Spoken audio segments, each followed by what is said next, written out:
छत्रपती संभाजी महाराज, छत्रपती शिवाजी महाराज यांच्यावर आपण काय बोलू, एवढे मोठे आपण आहे नाही. बरोबर ना मी इतिहासकार आहे ना तू इतिहासकार आहे. ठीक आहे.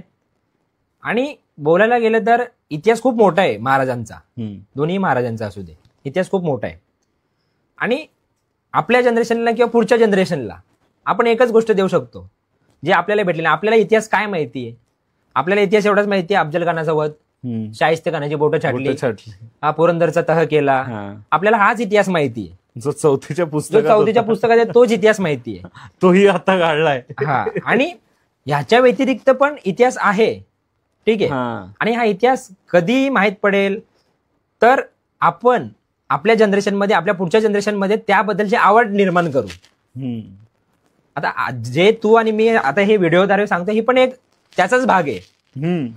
नमस्कार, मी कल्पेश पाटील. आज तुमच्या सगळ्यांचं स्वागत करतो आपल्या द अनटोल्ड स्टोरी या स्पेशल सिरीजमध्ये. आता नुकताच छावा या चित्रपटाचा ट्रेलर रिलीज झाला आणि तो यूट्यूबवर धुमाकूळ घालतोय. आता या चित्रपटामध्ये महाराजांबद्दल अनेक प्रसंग, अनेक गोष्टी सांगितल्या असतील, पण आपण या व्हिडिओमध्ये ज्या गोष्टी लोकांना माहिती नाहीयेत अशा गोष्टींची चर्चा रोहनसोबत करणार आहे.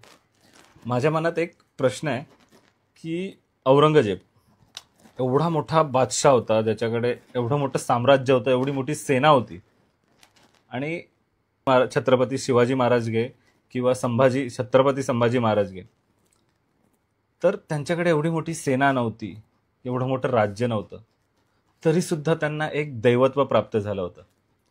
तर दोघांच्या राज्यामध्ये असा काय फरक होता? आता बोलायला गेलं तर औरंगजेबाचं साम्राज्य म्हणजे आशिया खंडाचे सर्वात मोठं साम्राज्य. काबूल पासून कंदार पर्यंत आणि काश्मीर पासून कन्याकुमारी पर्यंत अखंड भारत इथपर्यंत पसरलेलं साम्राज्य होतं. आणि त्याच्यामध्ये आपलं साम्राज्य म्हणजे दख्खन, महाराष्ट्र बोललं जायचं. छत्रपती संभाजी महाराजांचं, छत्रपती शिवाजी महाराजांचं स्वराज्य. ठीक आहे. तर छत्रपती शिवाजी महाराजांची मराठ्यांना शिकवण होती आणि संभाजी महाराजांना पण शिकवण होती की अहत तंजावर तहत पेशावर, सिंधूच्या उगमापासून कावेरीच्या पैल तीरापर्यंत आपला मुलूक आहे पूर्ण. तर अहत तंजावर तहत पेशावर याचा अर्थ असा होतो की अहत तंजावर, तंजावर म्हणजे आताच्या सद्यस्थितीत तामिळनाडू मधलं एक शहर आहे, आणि पेशावर म्हणजे सध्या स्थितीत पाकिस्तान मधलं एक शहर आहे. अच्छा. हा, आणि सिंधूच्या उगमापासून कावेरीच्या पैल तीरापर्यंत. सिंधूचा उगम कुठे होतो? इंडिया, तिबेट, चायना, इथे सिंधू नदी वाहते. आणि कावेरी नदी म्हणजे कर्नाटक, कावेरीचे पैल तीर म्हणजे कर्नाटक ते तमिळनाडू, म्हणजे उत्तरेपासून दक्षिणेपर्यंत. हे स्वप्न होतं महाराजांचं स्वराज्य तयार करायचं. तर अशा प्रकारे बोलायला गेलं तर औरंगजेबाचं साम्राज्य म्हणजे मनभर साम्राज्य. इतिहासात खूप छान वर्णन आहे याचं. आणि महाराजांचं साम्राज्य म्हणजे कणभर साम्राज्य. अच्छा. तर बोलायला गेलं तर औरंगजेबाचं जे सैन्य होतं ते सैन्य होतं 5 ते 6 लाखाचं. अच्छा. 14 ते 15 हजार त्याच्याकडे फक्त सरदार होते. 35-40 हजार उंट, 35-40 हजार हत्ती आणि 70 ते 80 हजार घोडे त्याच्याकडे होते. तर हे डिफरन्स होतं महाराजांच्या आणि औरंगजेबाच्या साम्राज्यामधलं. मी मावळ्यांबद्दल पण नक्कीच ऐकलंय आणि तो एक गोष्ट फील करतो आपण की छत्रपती संभाजी महाराज, छत्रपती शिवाजी महाराज हे बोलल्यानंतर एक अंगामध्ये एक वेगळी ऊर्जा येते. त्या काळी प्रत्येक मावळा हा महाराजांसाठी आपला जीव द्यायला तयार असायचा किंवा जीव घ्यायलाही तयार असायचा. म्हणजे ही फिलिंग कशी काय तयार झाली होती प्रत्येक त्या टायमाला? काय म्हणजे तू काय सांगू शकशील असंच? औरंगजेब हा खूप क्रूर होता.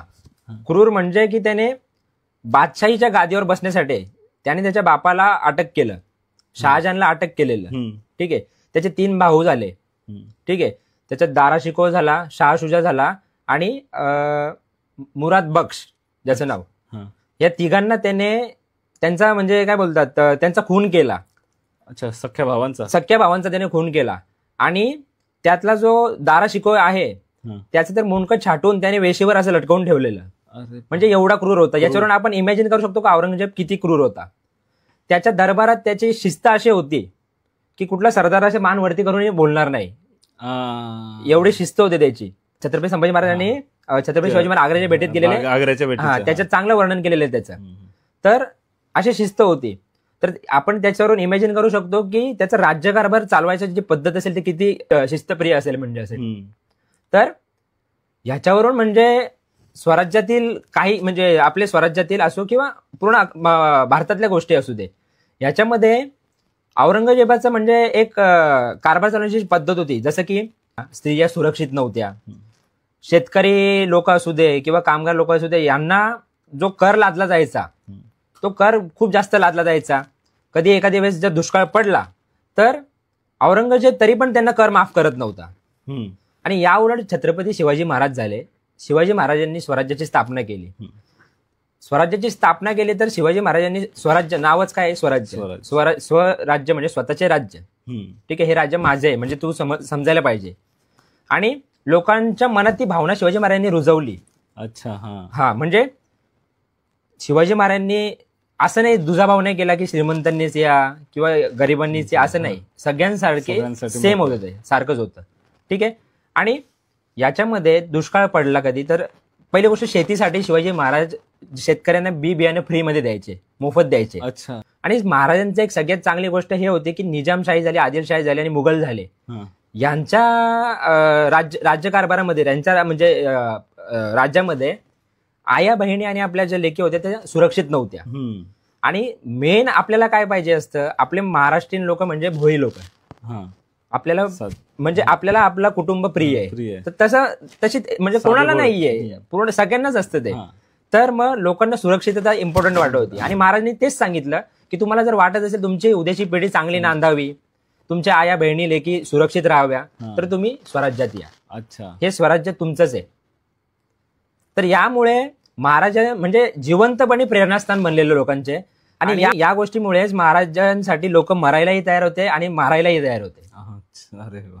म्हणजे एकदम असं प्रत्येक मावळ्याला, प्रत्येक राज्यातल्या प्रत्येक माणसाला ती गोष्ट समजत होती की आपला राजा काय आहे.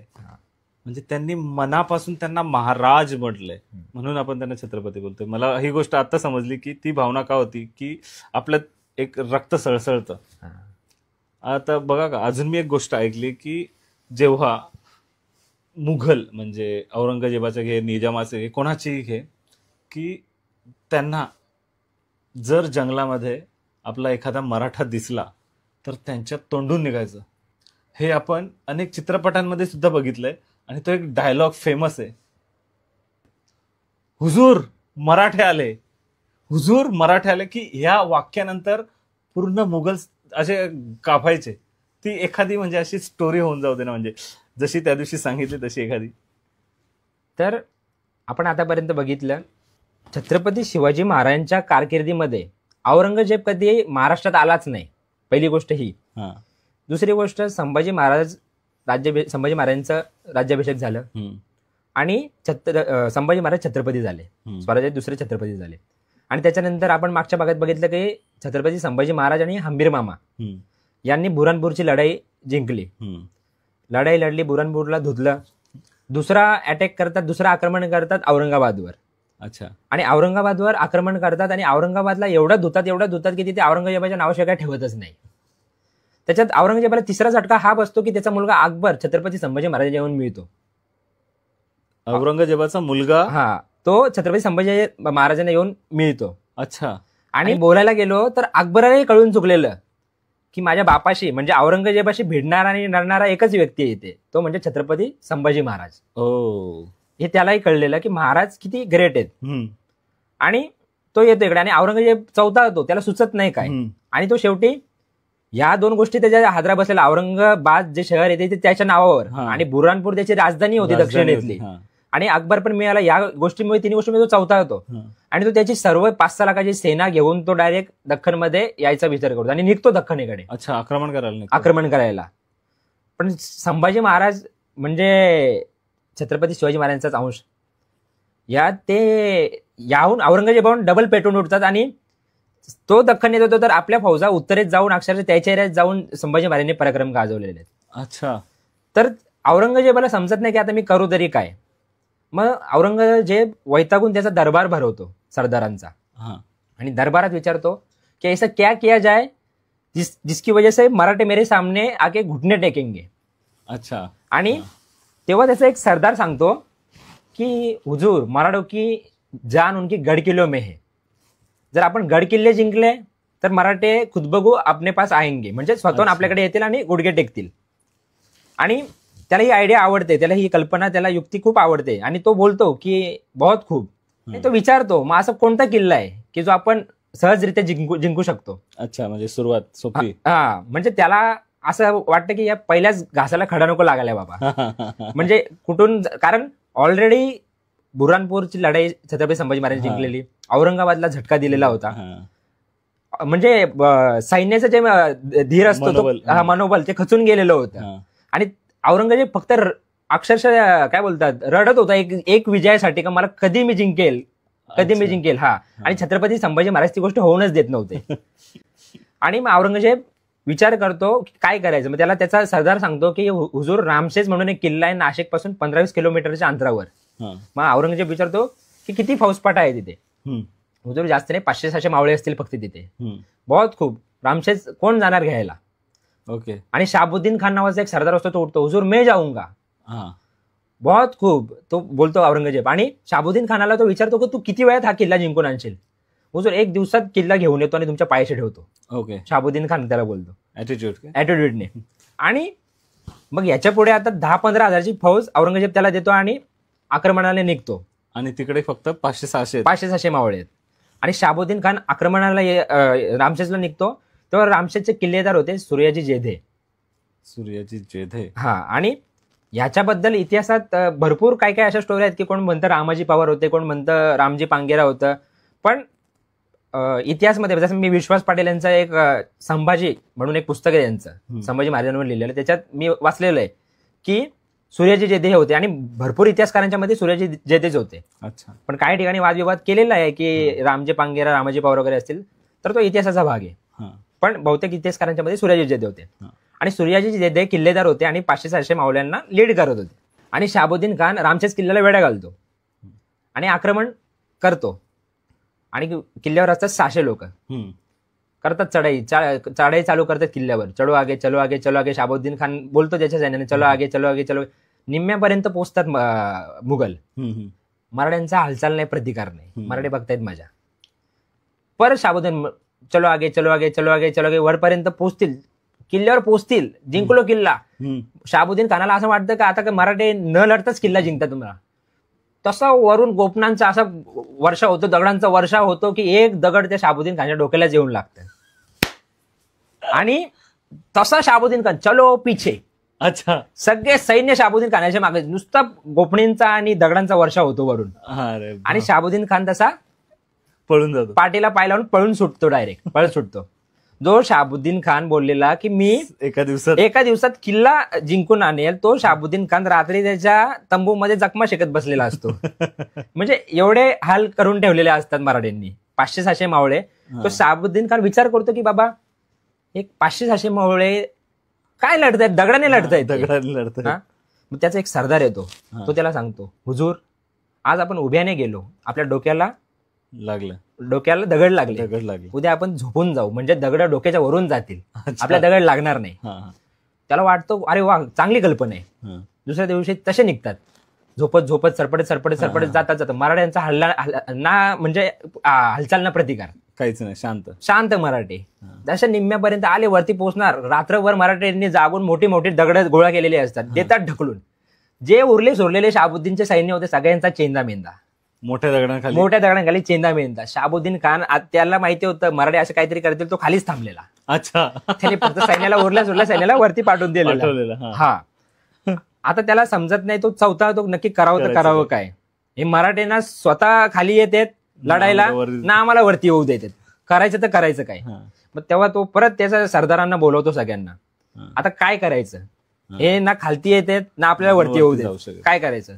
मग त्याचा एक महाबत खान म्हणून तोफखाना प्रमुख असतो, आणि जो तोफखाना प्रमुख सांगतो की हुजूर आपण उद्याच्या उद्या सकाळी यांच्यावर तोफेचे गोळे डागू आणि किल्ल्यावर डागू, आणि हे घाबरतील आणि किल्ला नेस्तनाबूत होऊन जाईल आणि आपल्याला देऊन टाकतील. ही एवढीशी गोष्ट फक्त मराठ्यांच्या कानावर पोचते. म्हणजे ह्याच्यात पण आता गुप्तहेर यांचा, जे महाराजांचे गुप्तहेर होते यांचा पण खूप विशिष्ट हे येतो हा का, वाटा मोठा वाटा म्हणजे काय बोलतो, खारीचा वाटा बोलतो पण तसा तो वाटा येतो त्यांचा. तर मग ही बातमी वरती कळते गुप्तहेरांकडून. शाबुद्दीन खान एकदम खुशीमध्ये स्वप्न बघत, उद्या मी तोफांचा मारा करेल आणि मी किल्ला जिंकणार, या आशेने शाबुद्दीन खान गाढ झोपलेला असतो. आणि मराठे येतात वरून, 150-200 मराठे येतात रात्री. 150-200 मराठे येतात आणि याच्या छावणीवर छापा टाकतात. शाबुद्दीन खानाच्या छावणीवर छापा टाकतात. साप काप जसं जमेल तसं कापाकापी करतात. शाबुद्दीन खान बोलतो क्या हुआ क्या हुआ. मग तेव्हा त्याचा एक सरदार बोलतो हुजूर मराठे आ गए. अच्छा, हा, हुजूर मराठे आ गए. हे शाबुद्दीन खान विचार करतो की मराठे एवढ्या रात्री 2-2:30च्या म्हणजे समयास मराठी कसे. आणि तो विचारात पडतो की बाबा कसं हे दिवसा पण लढतात, रात्री पण येतात, नक्की आहे काय बाबा यांचं. आणि त्याला संताप होतो त्याचा, काय करतो तेव्हाच्या तेव्हा महाबत खान तू आताच्या आता तोफांचा मारा वरती सुरू कर. तर महाबत खान सांगतो की हुजूर रात्रीचे वेळ आहे, 2-2:30 वाजलेत, आता जर आपण गोळे मारायला अंतर सुरू केले तर गोळे आपल्याच अंगावर येऊन पडतील, आपल्याला अंदाजच लागणार नाही. उद्या सकाळी फक्त तुम्ही थांबा, आपण बघू तोफांचा मारा करू. ठीक आहे. सकाळ होते, शहाबुद्दीन खान झोपतच नाही, फक्त वाट बघतो की मला उद्याची सकाळ कधी होते आणि कधी मराठ्यांवर मी तोफवारी सुरू करतो. आणि सकाळ झाली, आता तोफांचा मारा करणार. शहाबुद्दीन खान मोठे आयटीत, त्याला असं वाटलेलंच का आता मी तोफांचा मारा केला म्हणजे यांच्याकडे तर तोफा आहेतच नाही मराठ्यांकडे फक्त 600 मावळे होते, त्यांच्याकडे काहीच नव्हतं. आणि त्याला असं वाटतं का आता मी जिंकणार किल्ला. त्याने रात्रभर स्वप्न बघितलेली आणि त्याच्या मनात रागही होता. आता तोफांचा मारा करणार शहाबुद्दीन खान, तोफेला वात लावणार, तेवढ्याच वरून एक धडाम असा एक तोफेचा गोळा येतो, धडाम धूड डायरेक्ट याच्या समोर येऊन पडतो. तोफा गोळे म्हणजे महाबत खानाच्या तोफांसमोर येऊन पडतो. ठीक आहे, वरून. आणि विचार करतो शहाबुद्दीन खान, तो हत्तीत बसलेला असतो तिथे आणि त्याचा महाबत खान तो तोफखाना प्रमुख असतो, त्याच्या समोर येणे गोळा पडतो. तसा महाबत खान सगळ्या तोफा मागायला पिछे लो, मागे घ्यायला सांगतो सगळ्या तोफा. आणि मग आता शहाबुद्दीन खान बोलतो की यार यांच्याकडे तर तोफा नव्हत्या, तोफा आल्या कुठून. मग तेव्हा तो महाबत खान सांगतो की हुजूर मराठ्यांनी लाकडाच्या तोफा बनवल्यात, त्याला जनावरांचं कातडे लावले आतून. आता मग शहाबुद्दीन खान बोलतो ठीक आहे बाबा, त्यांनी लाकडाच्या तोफा बनवल्या, पण त्यांच्याकडे दारुगोळा कुठून आला, दारुगोळा नव्हता. मग हुजूर मराठे रात्री कशासाठी आलेले. तर असा म्हणजे शहाबुद्दीन खानला परेशान करून सोडला मराठ्यांनी, सूर्याजी जैद्यांनी आणि त्यांच्या 600 मावळ्यांनी. त्याला अक्षरशः म्हणजे काय बोलतात, एक 5-6 महिने झाले असाच झुलवत ठेवला. तेव्हा शहाबुद्दीन खानाला एक युक्ती सुचते की मी इथून गोळे मारतोय किल्ल्यावर, पोचत नाहीयेत, आता करायचं काय. त्यांनी जर मी वरती जायचं ट्राय केलं तर ते गोपनीचा वर्षाव करतायत, काय करणार. आता तो युक्ती सुचवतो, आता किल्ल्याच्याच उंचीचा एक लाकडी दमदमा उभा करायचा, बुरुज उभा करायचा, अशी त्याला कल्पना सुचते. आणि त्याच्या हिमतीला दाद द्यायला पाहिजे. तो पुढचे 3-4 महिने रामसेसच्या आजूबाजूच्या परिसरातील जेवढी पण झाडं असतील तो तोडतो आणि तेवढ्याच उंचीचा एक लाकडी दमदमा उभा करतो. अरे बापरे. त्या लाकडी दमदम्यावर 100 ते 150 तोफा बसतील आणि 500 ते 600 मुघल त्याच्यावर उभे राहतील, एवढा तो मजबूत दमदमा उभा करतो. अरे बापरे. त्याच्या हिमतीला खरोखर द्यायला पाहिजे. आणि मराठे फक्त मजा बघत असतात, कर तुला काय करायचं ते. अच्छा, 5-6 महिने ते काय मराठ्यांची ना हालचाल ना प्रतिकार चालू होते तुझं, काय करते कर. आता आज काम झालं लाकडी दमदम्याचं, मुघल रात्री झोपतात. शहाबुद्दीन खान महाबत खानासोबत बसून स्वप्न बघत असतो, उद्या फक्त याच्यावरून आपण यांच्या किल्ल्यावर तोफा मारायच्या. आणि तो स्वप्न बघत असतो रात्री, स्वप्नात झोपून जातो. रात्री परत 2-2:30च्या सुमारास मराठे किल्ल्यावरून खाली येतात, सापसाप सुपसूप डायरेक्ट छापा टाकतात आणि चालू. याच्यात कोण कोणाला कापतंय ते शहाबुद्दीन खानाला काय कळलंच नाही. शहाबुद्दीन खान परत विचारतो क्या हुआ. सरदार बोलतो हुजूर मराठे आ गए. शहाबुद्दीन खान, अरे बाबा हे आहेत तरी काय, पण यावेळी मराठे यावेळेस काय करतात, जेवढा पण तो दारुगोळा असतो तो वरती न नेतात त्याच्याच त्या दमदम्यामध्ये भरून ठेवतात, भरतात आणि देतात पेटून. शहाबुद्दीन खानचे सैन्य जागे होईल तेवढ्यात मराठे गायब. अच्छा. आणि इकडे जागे होणार, आग विझवणार, तोपर्यंत लाकडी दमदमा धाड धुडूम पडून मोकळा. एवढी 5 महिन्याची 6 महिन्याची मेहनत पाण्यात. खाक. हा. आणि आता तर त्याला समजतच नाही की करू तरी काय मी. मग असं 2-2.5 वर्ष हे सगळं चालतं. 2-2.5 वर्ष? हा, 2-2.5 वर्ष हे चालतं. शहाबुद्दीन खानाच्या हाताला काही लागत नाही. औरंगजेब शेवटी त्याला पत्र पाठवतो, बाबा तुझा 1 दिवस किती वर्षाचा असतो सांगशील का आम्हाला. वैतागतो तो. औरंगजेब बोलतो तू रिटर्न ये बाबा. अच्छा. आता औरंगजेब पाठवतो फतेह खानला. त्याच्या नावातच फतेह. फतेह.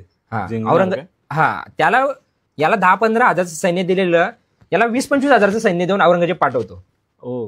आणि फतेह खान सेम आक्रमण करतो. आता मराठ्यांनी पण सेम हालचाल ना प्रतिकार.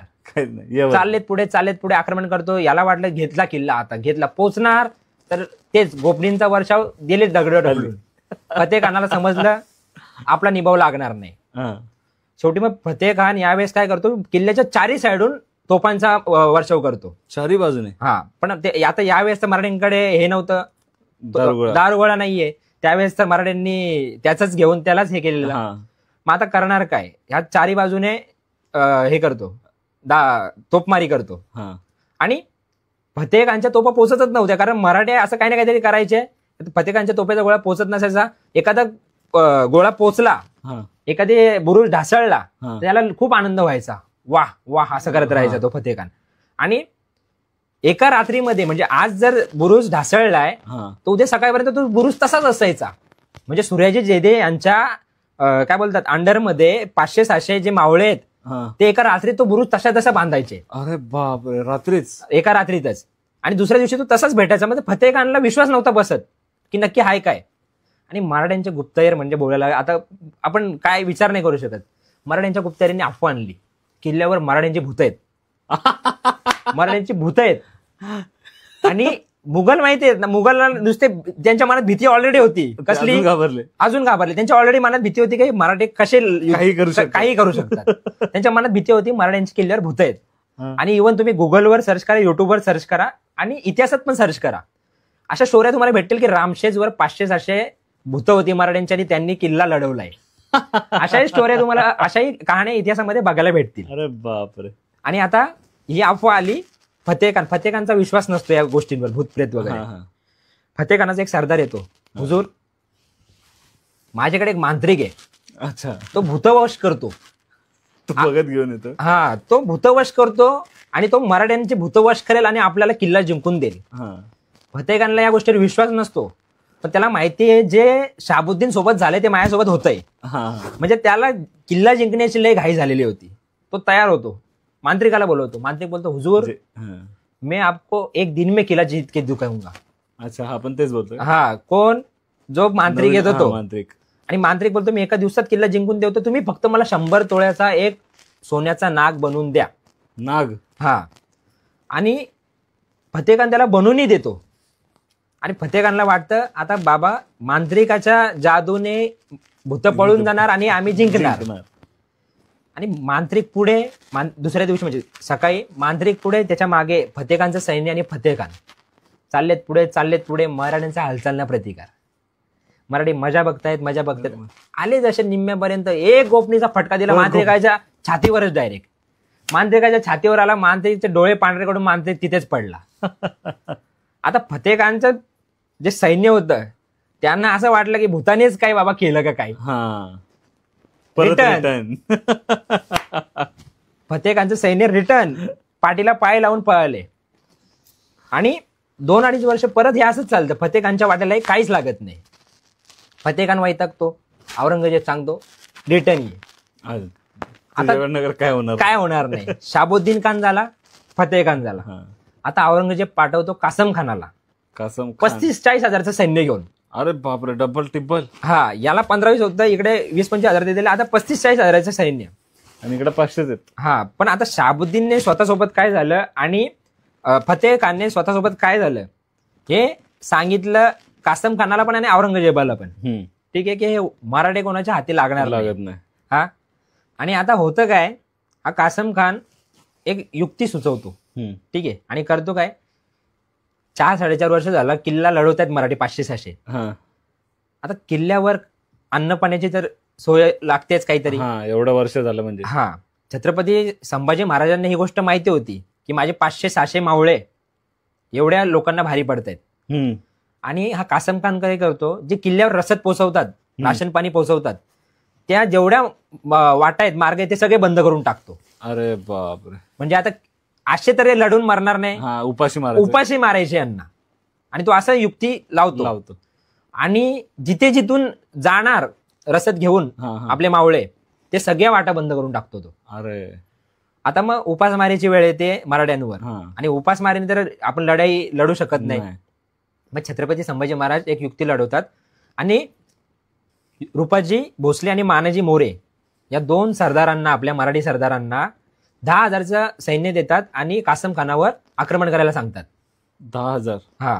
आणि हे 35,000 असतात. आणि ते अशा ठिकाणी असतात की जिथून ते रसद पाठवतात तिथून ते जाऊच देत नाही. खूप आक्रमण करतात रूपाजी आणि मानाजी दोघं पण याच्यात रूपाजी अक्षरशः जखमी होतात. पण तो कासम खान काही त्याचा वेळा कमी करत नाही आणि विधभरही मराठ्यांना पुढे जाऊ देत नाही. पण अशा वेळी करायचं काय. पण अशा वेळी निसर्ग पण महाराजांसाठी, मावळ्यांसाठी धावून आला. पाऊस पडायला सुरू होतो आणि मराठ्यांनी एक युक्ती सुचते की 10,000 सैन्यांनी जे 35,000-30,000-35,000 सैन्य होते त्यांच्यावर जे आक्रमण केलेलं, त्याच्यामध्ये जे मेलेले लोक होते त्यांचा हे एका ठिकाणी, जिथून जो रस्ता असतो रसद पाठवायचा, तिथे म्हणजे ढीग रस्तात पूर्ण मेलेल्या लोकांचा, मेलेल्या प्राण्यांचा. अच्छा. आणि त्या पावसामुळे एवढी दुर्गंधी येते, एवढा वास येतो त्या घाणेरड्यात, म्हणजे तिथे माणूस उभाही राहू शकत नाही, एवढा घाणेरडा वास येतो. आणि या वासामुळे त्याला कासम खानाला त्याचं सैन्य तिथून हलवायला लागतं. अच्छा. आणि या गोष्टीचा फायदा घेऊन मराठे रसद किल्ल्यावर पोहोचवतात, दारुगोळा किल्ल्यावर पोहोचवतात. आणि अशा प्रकारे मराठे सुराजीच्या अंडरमध्ये, म्हणजे 500 ते 600 मावळे 5.5 ते 6 वर्ष किल्ला लढवत राहतात. एकच किल्ला. आणि बोलायला गेलो तर छत्रपती शिवाजी महाराज बोलायचे की माझे 350 किल्ले आहेत, त्यातला एक किल्ला जर आपण 1 वर्ष लढवला तर माझे औरंगजेबाला 350 किल्ले जिंकायला 350 वर्ष लागतील. इथे एक किल्ला 5.5 ते 6 वर्ष छत्रपती संभाजी महाराजांच्या कारकिर्दीत लढवत होते मावळे. सही आहे.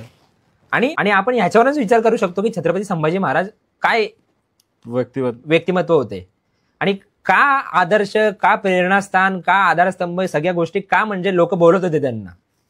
सही. आता मला हे सांग की जी आत्ताची जी पिढी आहे बघ, आता त्या काळी युद्ध वगैरे होती, पण आता तर असे काही युद्ध वगैरे तर नाही, पॉसिबल नाही वगैरे. पण आता जर शिकायचं झालं या युथने, तर अशी कोणती गोष्ट घ्यावी, तुला काय वाटतं? तुझं पॉइंट ऑफ व्ह्यू काय आहे मला नक्की सांग. मुळात छत्रपती संभाजी महाराज, छत्रपती शिवाजी महाराज यांच्यावर आपण काय बोलू, एवढे मोठे आपण आहे नाही. बरोबर ना, मी इतिहासकार आहे ना तू इतिहासकार आहे. ठीक आहे. आणि बोलायला गेलं तर इतिहास खूप मोठा आहे महाराजांचा, दोन्ही महाराजांचा असू दे, इतिहास खूप मोठा आहे. आणि आपल्या जनरेशनला किंवा पुढच्या जनरेशनला आपण एकच गोष्ट देऊ शकतो जे आपल्याला भेटले. आपल्याला इतिहास काय माहिती आहे? आपल्याला इतिहास एवढाच माहिती आहे, अफजल खानाचा वध, शाहिस्ते खानाची बोटं छाटली, हा पुरंदरचा तह केला, आपल्याला हाच इतिहास माहिती आहे. जो चौथीच्या पुस्तकात आहे तोच इतिहास माहिती आहे, तोही आता काढलाय. आणि ह्याच्या व्यतिरिक्त पण इतिहास आहे. ठीक आहे. आणि हा इतिहास कधी माहित पडेल तर आपण आपल्या जनरेशनमध्ये, आपल्या पुढच्या जनरेशनमध्ये त्याबद्दलची आवड निर्माण करू. आता जे तू आणि मी आता हे व्हिडिओद्वारे सांगतो, ही पण एक त्याचाच भाग आहे की आपण इतिहासकार नाहीये, पण पुढच्या जनरेशनला की आपल्या जनरेशनला माहित पडावं की हा इतिहास नसेल माहिती कोणाला, माहित पडावं, याचाच आपण एक प्रयत्न करतोय. आणि आपल्या जनरेशनला आवड व्हावी यासाठीचा हा एक प्रयत्न आहे. आता काल परवा तू बोलला जसं की छत्रपती संभाजी महाराजांचा मूवीचा ट्रेलर आला, छावा मूवीचा ट्रेलर आला, त्याच्या कमेंट्स आपण वाचले तर कमेंट्समध्ये एवढ्या निगेटिव्ह कमेंट्स बघायला भेटल्या, जसं की आम्ही पिक्चर रिलीज होऊ देणार नाही, पिक्चर फ्लॉप होणार, पिक्चर पडणार. मुळात माझं म्हणणं हेच आहे की छत्रपती संभाजी महाराजांवर आजपर्यंत कोणी हिंमत नव्हते केली पिक्चर काढायची. गेल्या 2-3 वर्षात कोणतरी पिक्चर काढतंय, महाराजांचा इतिहास कोणतरी समोर आणायचा प्रयत्न करतोय, तर याच्यामध्ये आपण चुका काढण्यापेक्षा त्यातल्या चांगल्या गोष्टी काय आहेत त्या घ्यायला पाहिजेत, माझं तर म्हणणं आहे.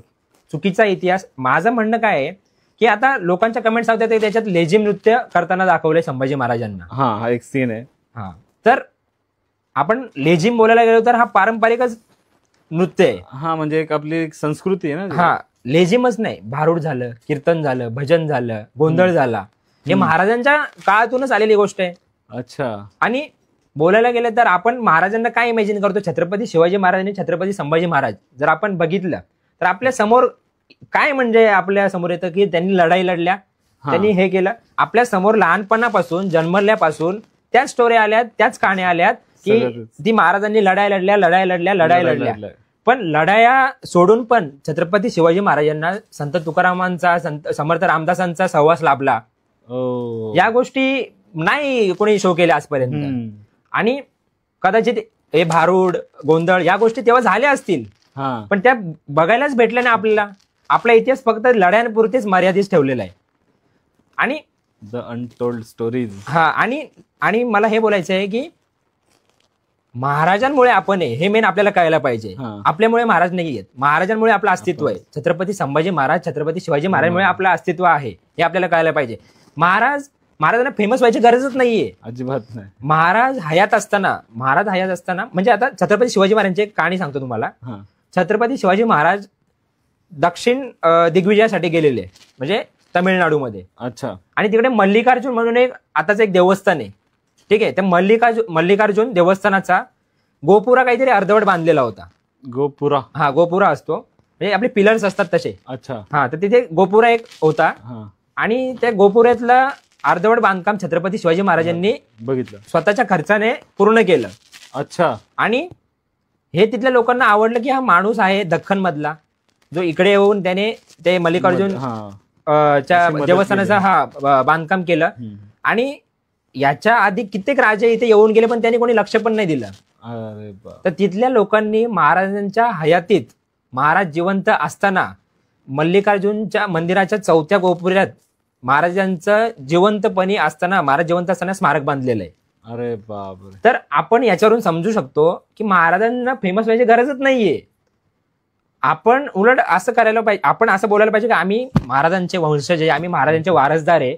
आणि या गोष्टी जर एखादा इतिहासकार, जसे दिग्पाल लांजेकर झाले, आता हे छावाचे डिरेक्टर उतेकर झाले, मी असं नाही बोलत की मी बॉलिवूडची बाजू घेतोय किंवा मी त्या चित्रपटवाल्यांची बाजू घेतोय, पण महाराजांचा इतिहास कोणतरी समोर घेऊन येतोय जो आजपर्यंत कोणी आणला नाही आणि जो आपल्याला माहिती नाहीये, ठीक आहे. तर त्याला आपण कुठेतरी सपोर्ट करावा. ज्या चुकीच्या गोष्टी असेल त्यांना विरोध करा, बिलकुल करायला पाहिजे. बट तो असा नाही की पिक्चर पडणार, पिक्चर फ्लॉप होणार, या निगेटिव्ह गोष्टी आपण हे करून नाही करायला पाहिजे. ऍक्च्युली म्हणजे बघितल्यानंतर तुम्ही रिव्ह्यू द्या तुमचा. 3 मिनिटाचा ट्रेलर बघून आपण जज नाही करू शकत बिलकुल की तो पिक्चर काय आहे. तुम्ही तो 3-3.5 तासाचा पिक्चर बघा, त्याच्यामध्ये चुकीची काय गोष्ट असेल, चुकीच्या गोष्टींना आपला विरोध असला पाहिजे. पण महाराजांबद्दल कोणतरी काहीतरी समोर आणतंय, या गोष्टीला सपोर्ट असावा, बिनधास्त असावा. हा, कारण महाराजांच्या हयातीत डच, इंग्रज, पोर्तुगीज, फ्रेंच यांनी त्यांच्या पुस्तकात खूप लिहून ठेवलंय, महाराजांबद्दल खूप लिहून ठेवलंय. आणि चुका काढायला इतिहासकार लोक आहेत ना, आपण कशाला चुका काढल्या पाहिजे. ते संशोधन करतील, ते इतिहास शोध घेतील आणि त्याच्यातल्या चुका काढतील. बिलकुल. आणि ह्याच गोष्टीचा आपण जर म्हणजे काय बोलतात, छत्रपती संभाजी महाराज म्हणजे बोलायला गेलो ना, एक जिव्हाळ्याचा विषय, ठीक आहे. आपल्यासाठी काय माहित आहे, पण तुम्ही पश्चिम महाराष्ट्रात गेलो, पुणे साईडला, नाशिक साईडला, अहमदनगर साईडला, तर महाराज म्हणजे तिथे जिव्हाळ्याचा विषय आहे, म्हणजे बलिदान मास, ठीक आहे. बलिदान मास म्हणजे औरंगजेबाने छत्रपती संभाजी महाराजांवर 40 दिवसाचा ते अत्याचार केला, त्याला बोलतात बलिदान मास. आजही सध्याच्या ह्या 21व्या शतकात ते पश्चिम महाराष्ट्रात अशी पण लोक आहेत, आपल्या वयाची मुलं, वृद्ध लोक आहेत की जे बलिदान मास पाळतात, आताही पाळतात बलिदान मास. त्यांच्यासाठी छत्रपती संभाजी महाराज म्हणजे एक मोठी गोष्ट आहे. बलिदान मास म्हणजे पाळतात म्हणजे उपवास ठेवतात, जसं आपण संकष्टीला उपवास करतो, नवरात्रीला उपवास करतो, ते लोक विदाऊट चपलाचे फिरतात. तर महाराज त्यांच्यासाठी तर एक मोठी गोष्ट आहे. आपण फक्त स्टेटसला आणि स्टोऱ्यांना टाकून बोलतो की महाराज आमचे आधारस्तंभ आहेत, प्रेरणास्थान आहेत, पण ऍक्च्युअली देव मानलं त्यांना. हा, पण असे पण काही लोक आहेत ते खरोखर त्यांचे म्हणजे काय बोलतो वंशज लोक बोलू शकतो आपण, किंवा असे पण काही लोक आहेत ज्यांना त्यांचा हे लाभलेलं आहे, सहवास लाभलेला आहे, त्यांच्या पिढ्यांना सहवास लाभलेला आहे. आणि आपणही वारसदार आहोतच, आपल्याला आपल्या पण पुढच्या जुन्या पिढ्यांना लाभलाच असेल, पण आपण त्या वेने त्या दृष्टी म्हणजे आपला दृष्टिकोनच चुकीचा आहे बघण्याचा. आणि निगेटिव्ह गोष्टी बाजूला ठेवून, कुठेतरी चुकीचा इतिहास बाजूला ठेवून महाराजांबद्दल कोणतरी काहीतरी समोर आणते, त्या गोष्टीला आपण सपोर्ट करायला पाहिजे. आणि जर आपण सपोर्ट नाही केला तर फ्युचरमध्ये नेक्स्ट जनरेशन जे असेल त्यांना महाराज कोण होते, काय होते, या गोष्टी माहित नाही पडणार. आणि जे दिग्दर्शक असतात किंवा जे प्रोड्युसर लोक असतात ते हिंमतच करणार नाही महाराजांवर पिक्चर आणायचं, पिक्चर बनवायचं म्हणजे. बिलकुल. तर मग आणि मला एवढंच बोलायचं की आपल्या जनरेशनला, नेक्स्ट जनरेशनला काही समजो एवढे मोठे आपण आहेतच नाही. बट या व्हिडिओमधून एवढंच सांगू शकतो की सपोर्ट करायला पाहिजे आपण, की अशी गोष्ट एखादी कोण सांगतोय आणि चुकीचा इतिहास. आता चुकीचा इतिहास बोलायला गेलो तर इतिहास भरपूर वेगवेगळा आहे. कादंबऱ्यांमध्ये इतिहास भरपूर वेगळा लिहिलेला आहे, पुस्तकांमध्ये इतिहास भरपूर वेगळा लिहिलेला आहे, चित्रपटांमध्ये भरपूर वेगळा दाखवलेला आहे. ठीक आहे. तर इतिहासावर संशोधन करायला, इतिहासाच्या चुका काढायला इतिहासकार आहेत. आपण त्या चुका न काढता त्यातल्या पॉझिटिव्ह गोष्टी घ्यायच्या आणि त्या पॉझिटिव्ह गोष्टी घ्यायच्या, निगेटिव्ह गोष्टी बाजूला ठेवायच्या आणि आपल्या जनरेशनला, आपल्या नेक्स्ट जनरेशनला त्या गोष्टी सांगायच्या. आपण एवढं तर करू शकतो.